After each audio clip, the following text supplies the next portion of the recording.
বিসমিল্লাহির রহমানির রহিম। আসসালামু আলাইকুম। প্রিয় শিক্ষার্থী, সাপাহার সরকারি কলেজের উদ্ভিদবিদ্যা বিভাগ থেকে তোমাদের সবাইকে স্বাগত জানাচ্ছি।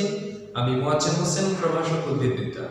প্রিয় শিক্ষার্থী, তোমরা যারা এইচএসসি প্রথম বর্ষের ছাত্র, ইতোমধ্যে তোমরা জীববিজ্ঞান প্রথম পত্র এবং দ্বিতীয় পত্রের বই হাতে পেয়েছো, অর্থাৎ বায়োলজি ফার্স্ট পার্ট সেকেন্ড পার্টের বই হাতে পেয়েছো এবং তোমরা কিছুটা হলেও পড়াশোনা শুরু করেছো।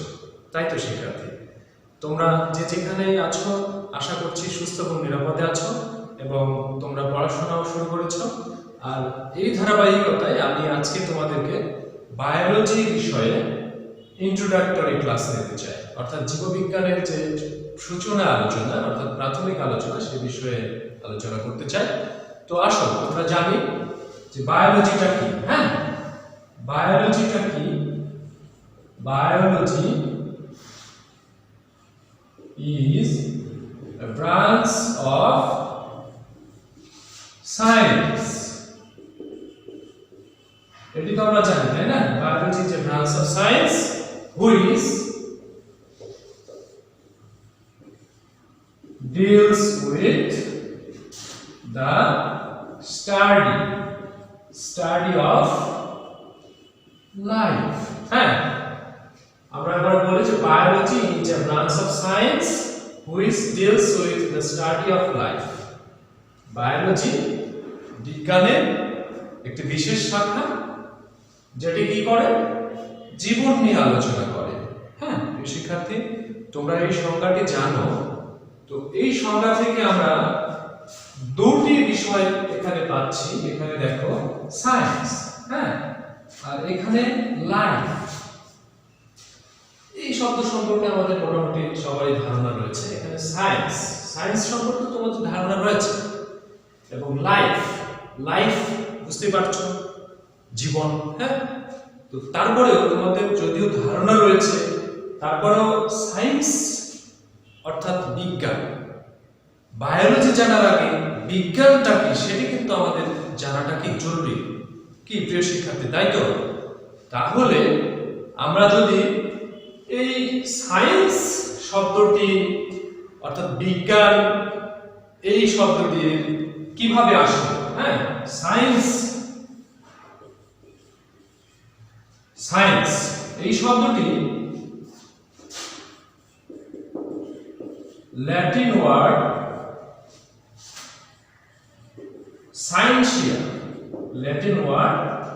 সায়েন্সিয়া থেকে এসেছে। ল্যাটিন ওয়ার্ড সায়েন্সিয়া থেকে এসেছে। আর সায়েন্সিয়া এর মিনিংটা হলো মিনিং টু নো। তাহলে ল্যাটিন ওয়ার্ড সায়েন্সিয়া থেকে সায়েন্স শব্দটি এসেছে, আর যার অর্থটা কি? অর্থটা হলো টু নো, অর্থাৎ জানা। এখন সায়েন্স বা বিজ্ঞানকে আমরা কিভাবে সংজ্ঞায়িত করব? বিজ্ঞানকে আমরা এভাবে সংজ্ঞায়িত করতে পারি: পর্যবেক্ষণ, পরীক্ষণ এবং প্রমাণ ভিত্তিক জ্ঞানকে আমরা বলবো বিজ্ঞান। তোমরা লিখে নিতে পারো এটি সংজ্ঞাটি, যে পর্যবেক্ষণ, পরীক্ষণ এবং প্রমাণ ভিত্তিক জ্ঞানকে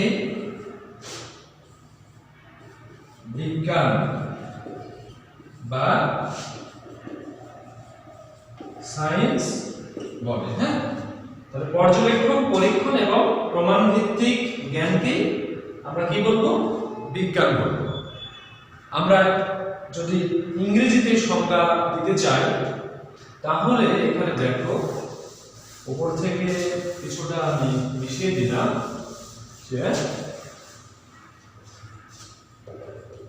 science is the knowledge. Science is the knowledge gained through observation and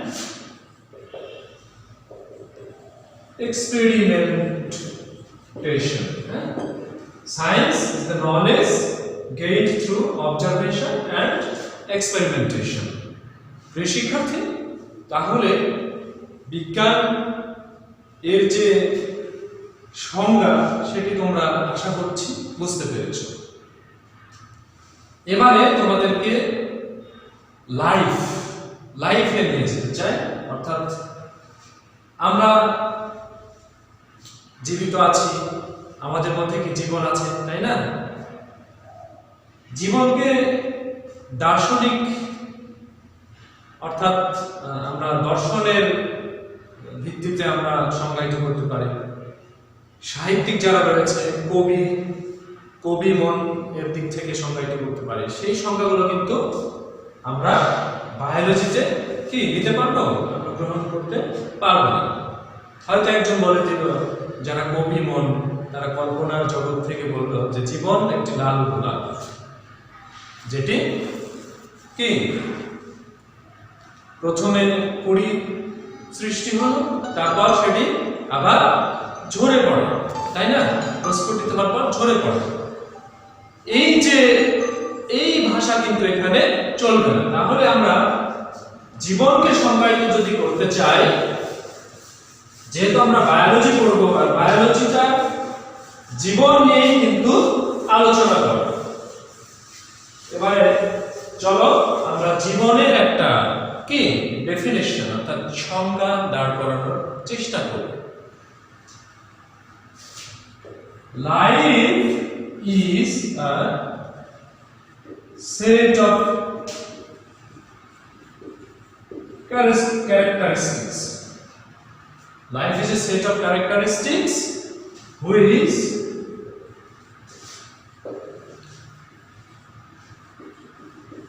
differentiate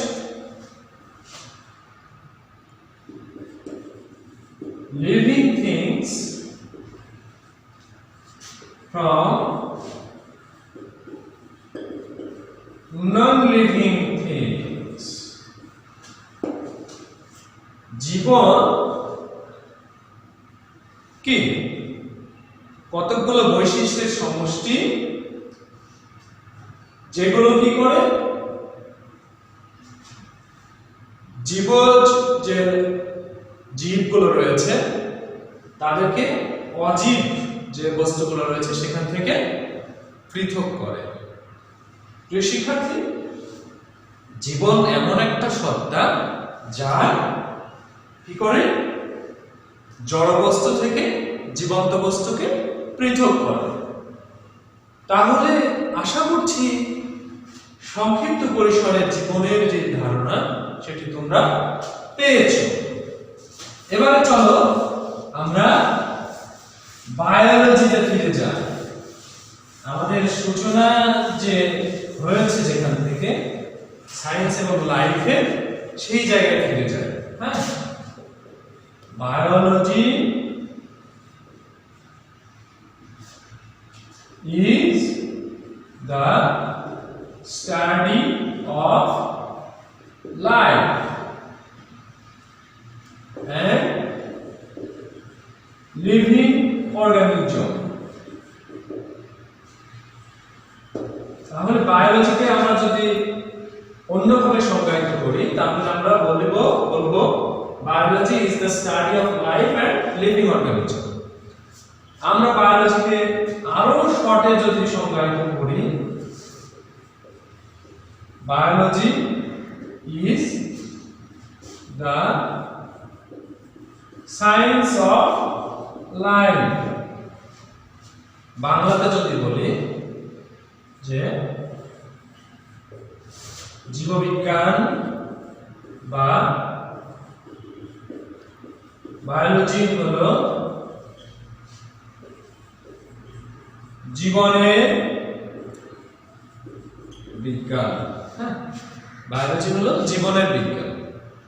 আমরা আরো বিস্তৃত যদি সংজ্ঞায়িত করি একে, তাহলে বলবো যে বিজ্ঞানের যে বিশেষ শাখায় জীব ও জীবন নিয়ে গবেষণা করা হয় সেই শাখাটাকে আমরা বলবো বায়োলজি। প্রিয় শিক্ষার্থী, আশা করছি তোমরা বায়োলজিকে সংজ্ঞায়িত করতে পারবে। এই বায়োলজি শব্দটি সর্বপ্রথম কোন বিজ্ঞানী দিলেন সে বিষয়ে যদি তোমাদেরকে আমরা ধারণা দিই, তাহলে আসো দুইজন বিজ্ঞানী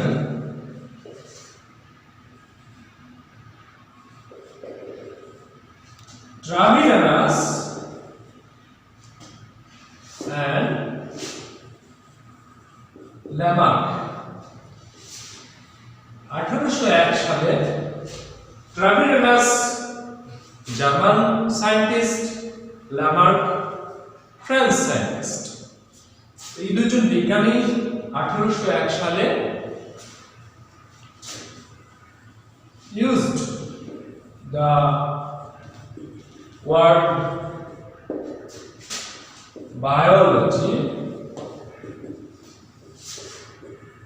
firstly, এই ট্রাভিরানাস এবং ল্যামার্ক এই দুইজন বিজ্ঞানী তারা 1801 সালে সর্বপ্রথম বায়োলজি শব্দটি ব্যবহার করেন। বায়োলজি শব্দকে কোথা থেকে পাওয়া গেল? দুটি গ্রিক ওয়ার্ড থেকে পাওয়া গেল। দুটি গ্রিক ওয়ার্ড আমি যদি তোমাদেরকে উপরে দেখাই, একটু উপরে, আশা করছি তোমরা নোট ডাউন করেছো, খাতা কলম নিয়ে বসে ক্লাসে যোগদান করেছো তোমরা। তো প্রিয় শিক্ষার্থী, এবারে চলো তোমাদেরকে বায়োলজি শব্দের যে বিশ্লেষণ, এটা যদি বলি যে বায়োলজি দুটি গ্রিক শব্দ থেকে এসেছে। বায়োস means life এবং logos means study। তাহলে আমরা কি সংজ্ঞা পাচ্ছি যে biology is the study of life. এই শাব্দিক যে বিশ্লেষণ সেটা। তো শিক্ষার্থী, আশা করছি তোমরা বায়োলজির যে প্রাথমিক ধারণা এটি পেয়েছো। এবারে তোমাদেরকে বায়োলজির বিষয়বস্তু অর্থাৎ সাবজেক্ট অফ বায়োলজি নিয়ে ধারণা দিতে চাই। বায়োলজির বিষয়বস্তু মানে বুঝতে পারছো কি? বায়োলজিটা কি নিয়ে আলোচনা করে? জীব নিয়ে আলোচনা করে, তাই না? এখন বায়োলজি যেহেতু জীব নিয়ে আলোচনা করে, তোমরা ইতিমধ্যে তোমাদের পূর্ববর্তী ক্লাস নবম দশম শ্রেণীতে তো জীববিজ্ঞান নিয়ে একটি তোমরা টেক্সট বুক পড়েছো। সেই সাথে পূর্ববর্তী ক্লাসেও তোমরা জীব, জড়বস্তু এগুলোর ধারণা কম বেশি সবাই পেয়েছো, তাই না? একটু রিভাইজ করি। যেহেতু বায়োলজির বিষয়বস্তুটা হলো জীব, অর্থাৎ জীবকে নিয়ে এখানে কি চলে? পড়াশোনা চলে, অধ্যয়ন চলে। জীব তাহলে কারা? তোমাদেরকে জীবনের যে একটি ধারণা আমি দিয়েছি, জীবনের একটি ছোট সংজ্ঞা তোমাদেরকে দিয়েছি। তাহলে যাদের জীবন আছে তারাই তো জীব। এই পৃথিবীতে যাদের জীবন আছে, অর্থাৎ পৃথিবীর যে সকল উপাদানের জীবন রয়েছে তাদেরকে আমরা কি বলি? জীব বলি। এটি তো আমরা সবাই জানি, তাই না? এখন এই জীবকে আমরা একটা ফর্মাল ডেফিনেশন দিতে চাই। এখানে দেখো, জীবকে আমরা কি বলি? লিভিং থিংস, তাই না? বা লিভিং অর্গানিজম যাকে ইংরেজিতে বলা হয়। এখানে দেখো, living things are the organisms which possesses life. প্রথমে আমি তোমাদেরকে যেটা বলেছি, যে সকল কি বস্তুর জীবন আছে তাদেরকে আমরা জীব বলি। এই সংজ্ঞার এতটুকু অংশে কিন্তু তাই বলছে যে living things are the organisms, জীবন্ত বস্তু হলো সেই সকল জীব যাদের জীবন আছে, যারা জীবন ধারণ করে, and have the ability to eat, এবং যাদের কি সামর্থ্য আছে খাওয়ার, বড় হওয়ার, to eat, grow, respire, reproduce, obtain and use energy for metabolic process। তাহলে জীবন্ত বস্তু সেই সকল জীব যাদের জীবন আছে এবং যাদের খাওয়ার, বড় হওয়ার, শ্বাস নেওয়ার, প্রজনন করার ক্ষমতা রয়েছে এবং যারা তাদের বিপাক ক্রিয়ার জন্য শক্তি ব্যবহার করতে সক্ষম, আমরা তাদেরকেই বলি জীব।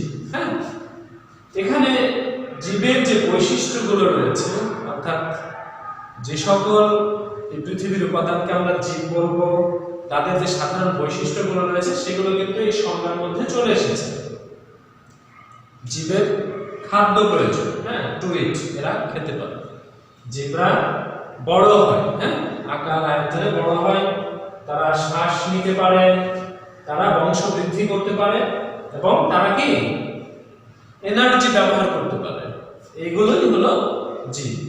আর এই জীব প্রায় কিন্তু কি শিক্ষার্থী তোমরা বুঝতে পারছো, এই বায়োলজি তথা জীববিজ্ঞানের আলোচ্য বিষয়। জীব নিয়ে যেহেতু কথা চলছে, তাহলে জীব এই পৃথিবীতে কয় ধরনের রয়েছে তোমরা নোট ডাউন করে নাও, আমি এগুলো মিশিয়ে দিচ্ছি। আমরা জীব নিয়ে যেহেতু কথা বলছি, এবারে জীবের যে ধরন, পৃথিবীতে কোন কোন ধরনের জীব রয়েছে সেই সম্পর্কে যদি তোমাদেরকে বলি, যে living organisms basically two types, তাই না? লিভিং অর্গানিজম, এখানে দেখো প্ল্যান্ট,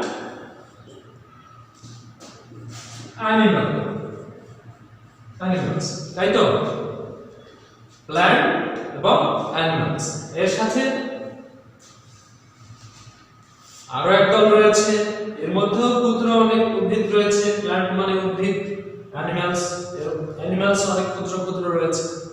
তবে এছাড়াও মাইক্রোবস অর্থাৎ অণুজীব, তারাও কিন্তু এই লিভিং অর্গানিজম। প্রিয় শিক্ষার্থী বুঝতে পারছো? এবারে জীবের মধ্যে থেকে তোমাদেরকে অ্যানিমালস নিয়ে ধারণা দিতে চাই, অর্থাৎ প্রাণী। এই জীবের মধ্যে প্রাণী কারা? হ্যাঁ, আসো তোমাদেরকে প্রাণীর একটা সংজ্ঞা দেওয়ার চেষ্টা করি। তোমরা এগুলো নোট ডাউন করছো তো? আশা করছি তোমরা নোট ডাউন করছো। এবারে দেখো যে প্রাণী বা অ্যানিমালস, হ্যাঁ, এরা কারা? সংজ্ঞাটি যদি তোমাদেরকে দিয়ে ভাবে, যে সকল জীব চলাফেরা করতে পারে কিন্তু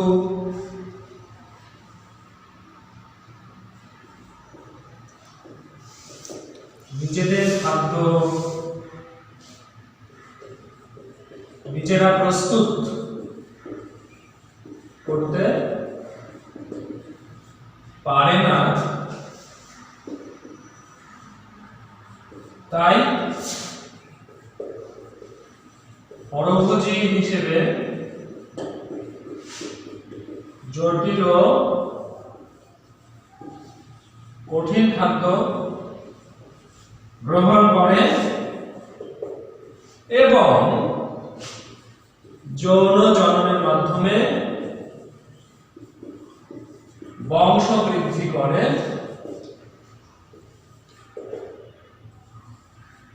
তাদেরকে প্রাণী বলে। হ্যাঁ, আমরা তাদেরকে কি বলবো? অ্যানিমালস বা প্রাণী।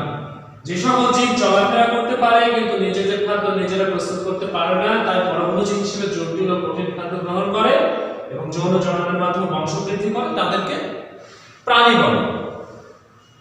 এই প্রাণীদের কিছু সাধারণ বৈশিষ্ট্য আছে, যে বৈশিষ্ট্যগুলো সব প্রাণীর মধ্যে বিদ্যমান। হ্যাঁ, এই বৈশিষ্ট্যের কারণে কিন্তু এই বৈশিষ্ট্যগুলোর কারণে আমরা ওই সকল জীবকে প্রাণী বলি। তো এই বৈশিষ্ট্যগুলো যদি তোমাদেরকে দেখান, এখানে সংজ্ঞা আমি মিশিয়ে দিলাম। প্রাণীদের যে সাধারণ বৈশিষ্ট্যগুলো রয়েছে একটু খেয়াল করো। প্রথম যে বৈশিষ্ট্য, চলন ক্ষমতা। হ্যাঁ, অর্থাৎ এরা চলাফেরা করতে পারে। দ্বিতীয় যে বৈশিষ্ট্য, পরভোজী বা ইটার ট্রাক্স, অর্থাৎ এরা নিজেরা নিজেদের খাদ্য প্রস্তুত করতে পারে না। আরেকটি বৈশিষ্ট্য যদি বলি, বহুকোষীয় যে অবস্থা। হ্যাঁ, কোষীয় অবস্থা, এরা বহুকোষী। কিছু ব্যতিক্রম তো রয়েছে, তবে এদের কোষে জড় কোষ প্রাচীর অনুপস্থিত। হ্যাঁ, এরপরে যৌন জনন। হ্যাঁ, যৌন জননের মাধ্যমে এরা বংশবৃদ্ধি করে থাকে। শিক্ষার্থী, তোমরা এগুলো উচ্চারণ করতে পারো। পরে জীবনের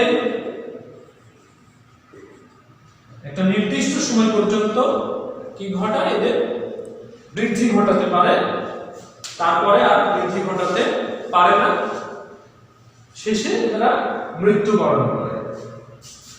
এর সাথে আরো যে বৈশিষ্ট্যগুলো রয়েছে তোমাদের পাঠ্য বইয়ে দেখে নেবে। শিক্ষার্থী, আশা করছি তোমরা প্রাণী কি এবং এদের সাধারণ বৈশিষ্ট্যগুলো কি এ সম্পর্কে তোমরা একটা প্রাথমিক ধারণা পেয়েছো। এবারে লিভিং থিংস এর যে উদ্ভিদ, হ্যাঁ, অর্থাৎ জীবের আরেকটি প্রকার। হ্যাঁ, জীব তাহলে আমরা কয় ধরনের তোমাদেরকে দেখালাম? প্রাণী, উদ্ভিদ, অণুজীব। হ্যাঁ, আমরা ইতিমধ্যে তোমাদেরকে প্রাণী নিয়ে আলোচনা করে ফেলেছি, এবারে উদ্ভিদ দিয়ে তোমাদেরকে ধারণা দেব। হ্যাঁ, তবে অণুজীবের বিষয়টি আজকে তোমাদের সামনে আনছি না, এটা অন্য কোনো সময় অবশ্যই তোমাদের সাথে আলোচনা করব। এবারে উদ্ভিদ। হ্যাঁ, উদ্ভিদ কারা?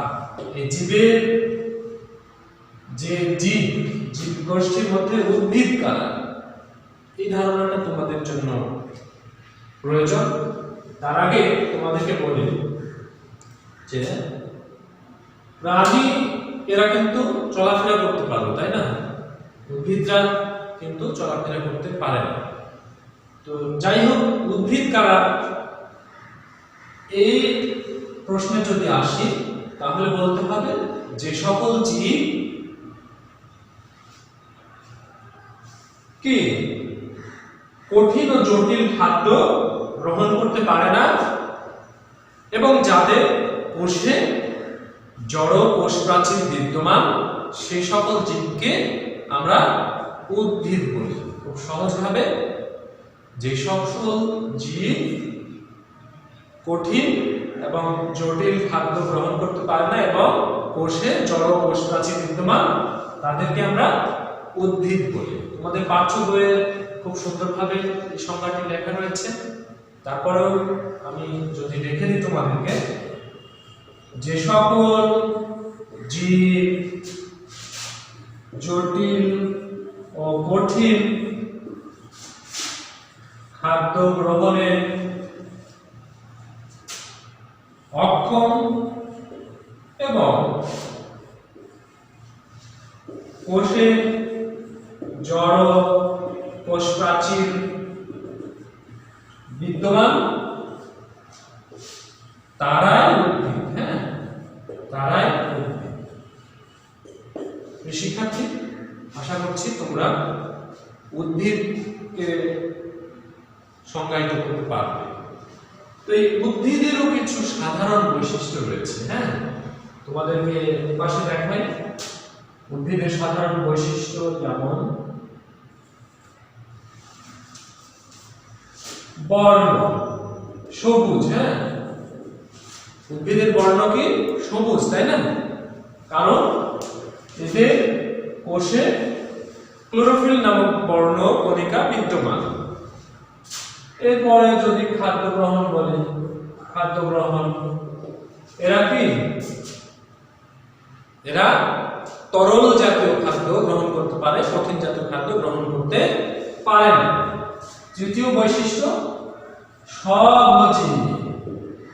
এরা সালোক সংশ্লেষণ প্রক্রিয়ার মাধ্যমে নিজেরা নিজেদের যে শর্করা জাতীয় খাদ্য সেটি তৈরি করতে সক্ষম, যার কারণে এরা স্বভোজী। পরের বৈশিষ্ট্য যদি বলি চলন ক্ষমতা, হ্যাঁ, কিছু ব্যতিক্রম ছাড়া এরা চলাফেরা করতে পারে না, অর্থাৎ এদের চলন ক্ষমতা নেই।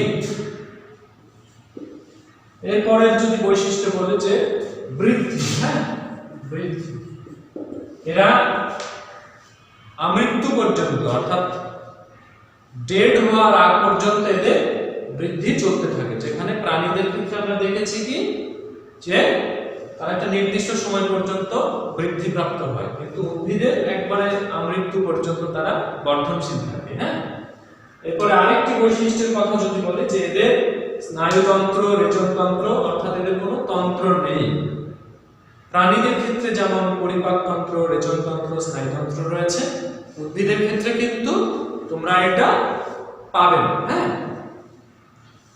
শিক্ষার্থী, আশা করছি উদ্ভিদের সংজ্ঞা এবং হচ্ছে সাধারণ বৈশিষ্ট্যের যে শিরোনাম, এই বিষয়গুলো তোমরা প্রথমে যে প্রাণীর সংজ্ঞা এবং প্রাণীর যে সাধারণ বৈশিষ্ট্য এর সাথে কম্পেয়ার করলে কোনগুলো উদ্ভিদ এবং কোনগুলো প্রাণী তোমরা সেটা বের করতে পারবে।